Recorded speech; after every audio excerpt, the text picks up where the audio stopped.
We as human beings need social interaction. Honestly, without one another, we'd go downright insane. Welcome to another episode of Only Tyler Will Tell. Today's episode is the need for human interaction. And I would like to start this video off by telling you a story. There was a woman. Her name was Sarah Shroud. This was back in the later 2000s, maybe early 2010 decade. More likely about 2009, 2010. But my point being is there was this woman. She had two companions, and she was hiking on the Iraqi-Kurdistan border. Wanted to make sure I got that right. And while hiking along this trail, they actually ended up wandering into Iraqi territory, and they were actually arrested and incarcerated, and for about 10,000 hours. Now, I want you to think about that. 10,000 hours. We're talking, a good long while. We're talking at least a year, definitely more than a year, and pretty much by themselves the entire time. Could you imagine being locked somewhere for 10,000 hours, your whole shift of what is going on? I could only imagine what these people have gone through. And fortunately enough, I actually found some accounts of what was going on in the mind of this woman, Sarah Shroud. So she said she started losing her mind about 2 months in, and I couldn't even imagine. She actually experienced some level of hallucination after her mind started to slip. She would see things out of her peripheral vision, things that didn't make any sense. She'd hear footsteps, hear noises. There was one account at some point where she heard a woman screaming, and one of the nicer guards came in to figure out what's going on, and it turns out she was actually the one screaming, but in her mind, she wasn't making a sound.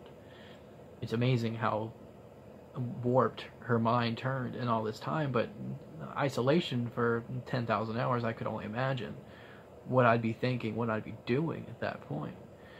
At the point of the story is we kind of need human interaction to honestly just stay sane. I think we'll lose our minds if we don't have any kind of human interaction. I did a little bit of research, and I came to find that being isolated for too long, can lead to anxiety, depression, and of course, like I just mentioned, hallucinations. I could imagine being by yourself for so long. Who knows what your mind's going to come up with? It's only fitting that you would become anxious, probably depressed, and you'd probably see shit that wasn't there. Your mind would be trying to compensate for a lack of stimulation, more or less. Honestly, interaction, as again previously mentioned, is just overall good for our mental health. We're social creatures. We are supposed to interact with each other. We cannot survive alone. Now, some people have different capacities for being alone. There are some people that, there's some hermit type people, who can actually tolerate that, but the majority of us can't do it. Some people would go crazy. Some people are used to having people around all the time. It can be done with 3 days, 4 days.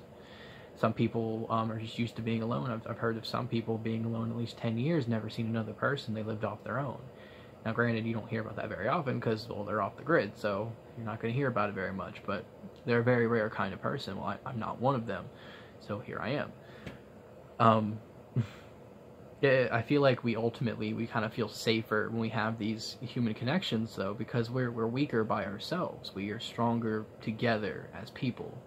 Kind of need each other for that reason. We're stronger together. We're cohesive. That's what we're supposed to be. We're supposed to be working with each other constantly, society, and all that beautiful shit. And I think what's interesting is when put in a situation like that, imagine that situation. I could only imagine the cell. It was probably bigger, just a little bigger than a jail cell, if that. It's probably about the size of a jail cell. They were incarcerated, so we'll just use your imagination. Imagine being in a tiny room for 10,000 hours where you couldn't see anything or anyone. Now imagine. Now I know your mind, part of the research I had done, your mind actually kind of fills your kind of environment. So what's around you becomes your reality. What little that's around you becomes your reality.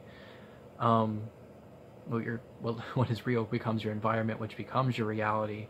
And sometimes if your mind's not being stimulated enough, or whatever reason, you actually tend to try to fill it out. You kind of try to fill things out. So things that are like more partial will become full things. In a study that was done, that I've heard of, there are people who were by themselves for about 2 days, and I think the trial was supposed to go on for a little over a week, and I know most people were done after 2 days, and I don't think anybody actually lasted the full week. It's been a while since I read the article, but basically, they described seeing things like zebras and like fighter pilots. It was ridiculous. So you can only imagine like the things you would see when you're by yourself for such a long period of time. We can't be alone. We can't do things alone. We have to work together. We have to be together.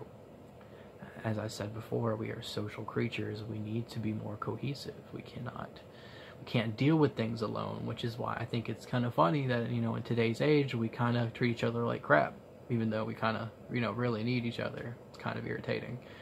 But, that's a whole nother video for another time. What I'd like you to take away from this video is that we need each other. There's no point treating each other like crap when we literally go nuts without each other. That's something to think about tonight, huh? So, do you think you could survive 10 years by yourself? I mean, I guess that's the overall question. You think you can do it, you go right ahead. Good luck with that. I think that's about all I want to cover, though. Hit the like button and drop a comment below. Be really helpful. Feed me topics. I want to hear what you want me to talk about. So throw it down there, right down there, and I'll take your topics. I'll write them all down, and we'll see where I get. Can you survive by yourself? Would you be the first one to go nuts? I feel like I would. I like to be challenged on that. I think I'd go nuts first.